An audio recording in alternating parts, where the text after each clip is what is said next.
Hi there. I'm Krista Cowan with Ancestry.com. I am the Community Alliance Manager for the Ancestry World Archives Project, our community-contributed indexing program. I'm also a professional genealogist, and on those rare evenings when I'm not doing client research, I love to dig into my own family history.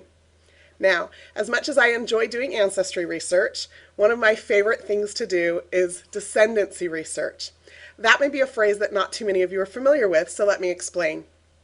I like to pick a third great-grandfather or a Revolutionary War ancestor or a great-great-grandmother who immigrated from Ireland to the United States and then investigate all of their descendants. I try to research their children and their grandchildren and their great-grandchildren until I can find all those living cousins that I can connect with to share my family history and just maybe get a little something in return. There are a lot of resources on Ancestry.com to help you do this kind of descendancy research. Before I share with you one of my favorite resources, let me share with you a quick story. My great-grandmother was born in Dallas, Texas. She married a military man, and after a world war and a move to Arkansas, they were transferred to San Francisco, California, where my grandfather was born, and then transferred to Los Angeles, California, where my great-grandfather retired from the military.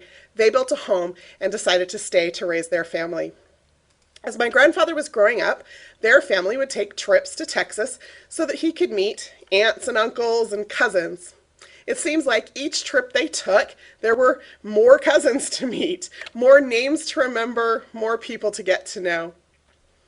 As my grandfather grew up, got married, and had a family of his own, those trips to Texas became fewer and farther between.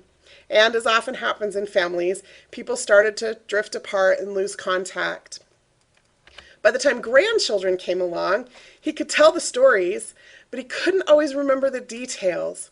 He'd remember his cousins, but not the names of their children. When I started asking questions so that I could fill in the family tree, that was really frustrating for me. I wanted all of those details. That's where the Texas Birth Index comes in. Texas is one of those great states where birth, marriage, and death records are considered public. As you can see, this database covers 1903 to 1997. That's fantastic. My grandfather could remember that his cousin's name was Julius Charles Watkins. He remembered that his cousin's wife's name was Betty Day. He couldn't remember the names of their children.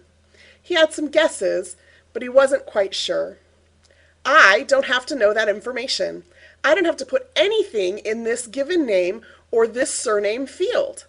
If I've got the names of the parents, all I have to do is click search. And the Ancestry search engine returns to me the names of 3 of the children of Julius Charles Watkins and Betty Louise Day. It also gives me 2 different spellings for Betty's first name. I can click through to a record and I can learn the birth date, the county, and again, there's the names of those parents. Now what I want to do is start to learn more about what happened to Charles Leonard Watkins. Ancestry.com is helping me out with that over here on the right-hand side. They've suggested an obituary or 2 here that I might want to go look at. If they are for the same person, I might learn the names of his wife and children, maybe even the names of some of his grandchildren and where they're living when he died. Then I would repeat the process for Charles' sisters. I might use the Texas Marriage Collection or the Texas Death Collection to find out more information about what happened to my grandfather's cousins and their children and grandchildren in Texas so that I can then connect with these cousins and start to share our family history. Some of those stories, maybe even some of those pictures of our grandparents together as children. This could take some time, but it certainly is worth digging into. This is Krista Cowan. Until next time, have fun climbing your family tree, no matter which direction you decide to go.